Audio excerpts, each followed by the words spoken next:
안녕하세요. 음악설명가 가치입니다. 오늘 할 기획은요, 한국에서 슈퍼밴드라는 각 파트들을 오디션해서 최종적으로 밴드를 만드는 오디션인 슈퍼밴드라는 오디션이 있는데요. 그게 예전에 시즌 1을 했고 이번 주부터 시즌 2가 시작을 해서 첫 방송을 한번 리뷰를 해보려고 해요. 이 오디션은 한국인 참가자들만 있는 걸로 알고 있는데요. 일단 지금 한국에 이런 밴드 음악을 하는 그 연습생들이 어떤 음악을 하고 어떤 수준인지를 소개해 드리고자 첫 방을 리뷰하려고 하고요. 슈퍼밴드 프로듀서 분들, 첫 번째 이상수님은 한국에서 이 롤러코스터라는 밴드의 기타리스트로서 유명하고요. 그 전에서도 이제 인디씬에서 유명했던 기타리스트였고, 사실은 그 롤러코스터 당시에도 이상수님은 일반 대중들한테 유명한 멤버는 아니었는데, 한국에서 이제 가장 인기 있는 연예인 중에 한 명인 이효린님과 결혼을 하면서 오히려 매우 유명해졌고요. 실제로 실력은 엄청 뛰어난 분이시니까 기대를 해도 좋을 것 같고요. 유희열님은 뭐 아시는 분들도 있겠지만 많은 음악방송에서 MC를 하고 있고, 토이라는 본인이 만든 객원 보컬로 운영하는 밴드를 만들고 본인이 사실상 이제 보컬만 돌려가면서 프로듀싱을 하는 프로듀서, 피아니스트고요. 네, 그리고 CL님은 뭐 아시는 분도 많이 아시겠죠. 그 21, 그리고 그 위에 솔로 활동으로서 뭐 본인이 그 좀 프로듀싱을 하니까요.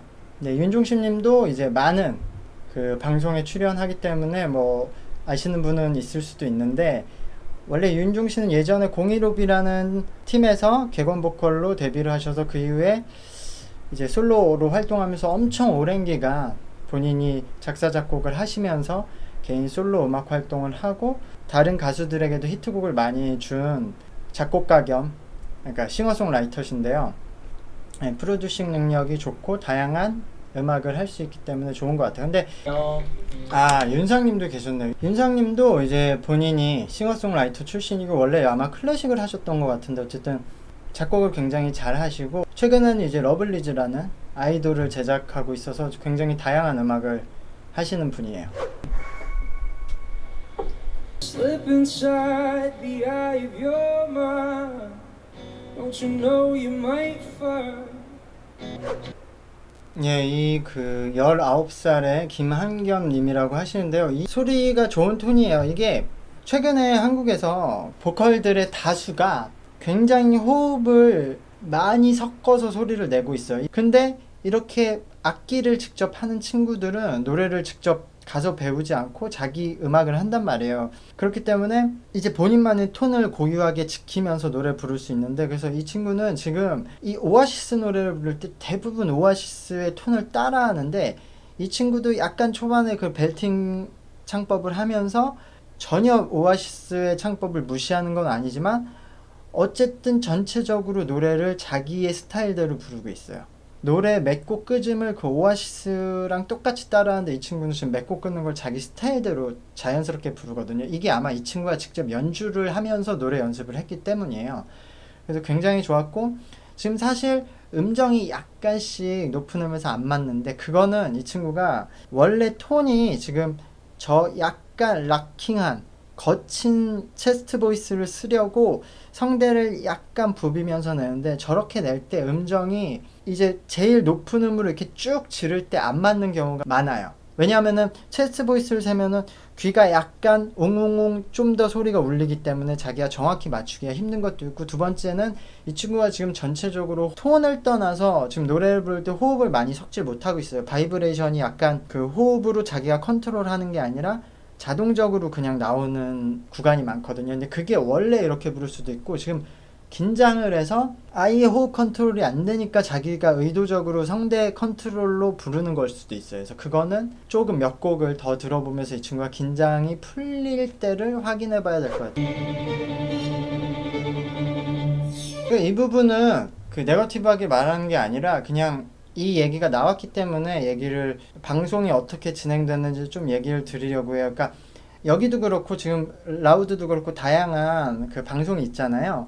그럼 그 방송에 굉장히 이제 다양한 사람들이 나와요. 근데 어떻게 보면 약간 어울리지도 않는 사람들도 나와요. 예를 들어 슈퍼밴드 1에서 클래식 악기들하고 협업을 했긴 하지만 바이올린이 항상 밴드에 모든 곡에 들어가기가 좀 쉽지 않거든요. 근데 그리고 이분은 예를 들어 혼자서 지금 충분히 훨씬 좋은 활동을 하고 있는데 초보들과 밴드를 처음 결성해서 다니면은 특히 바이올린은 약간 소외될 텐데 굳이 올 필요가 없는데 나오는 이유가 그러니까 꼭 이분이 아니라 보통 방송이 어떻게 돌아가냐면 방송에서는 이런 오디션 방송을 처음 계획하면 결국 이 모집자들이 잘하는 사람들이 많이 와야 되잖아요. 그래서 엄청나게 이제 그 섭외를 먼저 들어가요. 방송 처음에 기획을 할 때. 그러니까 어디서 하냐면 당연히 인터넷에 공고도 내고 인터넷 뭐 유튜브도 찾고 인스타도 찾지만 방송국 그 정보를 막 뒤져요. 그러니까 방송국에 뭐 어렸을 때 되게 뛰어난 애들 나오는 거나 아니면 이렇게 각 분야에서 뭐 인터뷰하거나 그런 방송들이 많잖아요. 그 기록을 다 조회해서 그 사람들 다 섭외를 돌려봐요.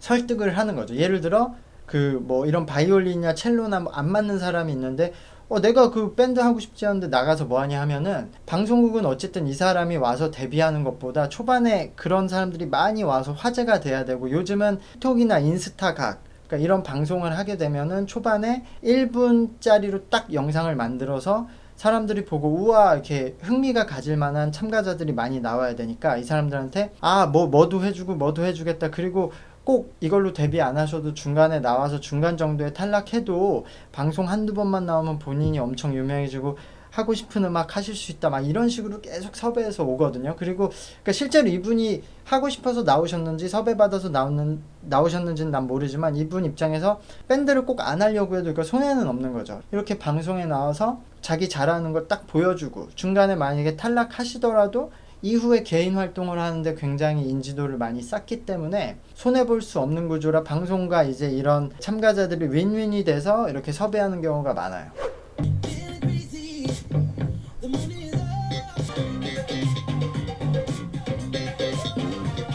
이분이 굉장히 정확하게 치는 스타일이 있네요. 그리고 일부러 딱 오디션에 맞는 곡을 가져온 것 같아요. 그러니까 사실상 본인이 베이스로 할 수 있는 주법을 계속 바꿔가면서 치거든요. 그러니까 나 이것도 할 수 있고 저것도 할 수 있고 저것도 할 수 있다. 그러니까 왜냐면 치는 건 기본으로 밴드 할 수 있는 수준인데 또 장르가 맞아야 되잖아요.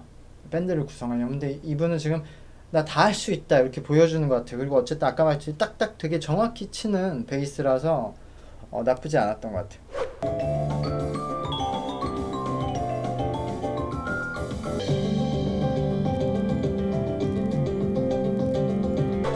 그리고 연주가 저게 어떻게 이렇게 잡고 저렇게 연주를 하지?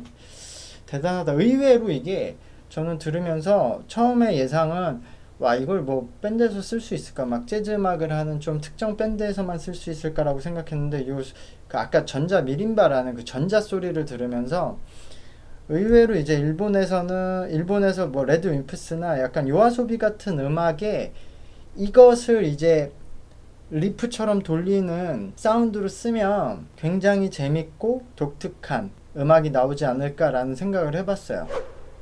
자, 한국에서 드러머가 진짜 귀하거든요. 왜냐면 어렸을 때 드럼 칠 데가 없어서 스냅이 연습이 잘 안 돼 있어요.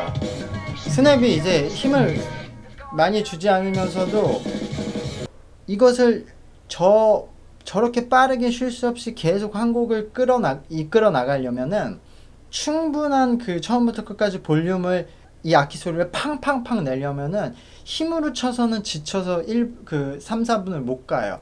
그렇기 때문에 대부분 사람들은 힘을 좀 줄여서 이 소리를 줄여요. 챙챙챙 이렇게 나게끔 치거든요.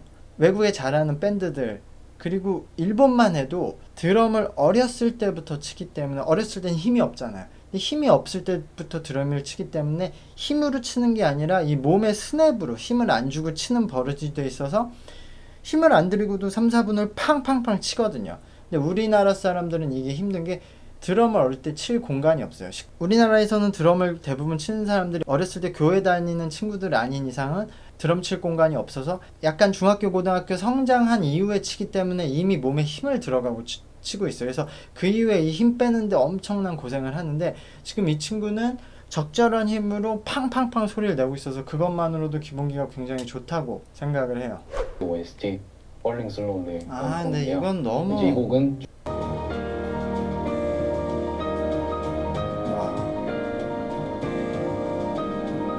이게 사실 피아노 치는 사람이 워낙 많고 잘 치는 사람들이 많아서 단순히 잘 치는 것으로 이런 방송에 나오기 힘든데 지금 이분은 잘 치는 것의 기본에다가 편곡을 너무 잘했는데요. 이게 기본 어쿠스틱한 사운드의 원곡을 지금 이 친구는 완전 브리팝처럼 좀 더 이런 밴드 라인업을 갖춘 밴드에 어울리는 사운드로 완벽히 이 곡을 만들어냈어요. 그래서 이거는 본인이 처음부터 끝까지 다 편곡을 건드렸다면 굉장히 감각이 좋고 특히 이렇게 밴드를 하기에 정말 좋다. 이런 식으로 건반이 그 사운드를 만들어내고 편곡을 하면 너무 든든할 것 같은데. 네, 이 친구도 좀 가야 돼. 어때? 나는 오케이. 나는 쏘쏘? 뭐 쏘쏘. 쏘쏘. 그다음에 저는 사실 의외로 보컬은 안 뽑았을 수도 있을 것 같고 근데 1라운드니까 한 번 정도 노래를 더 들어볼 수는 있을 것 같아요. 근데 저는 오히려 드러머 그리고 베이스 그리고 건반 근데 지금 이 사람들 다 들었나?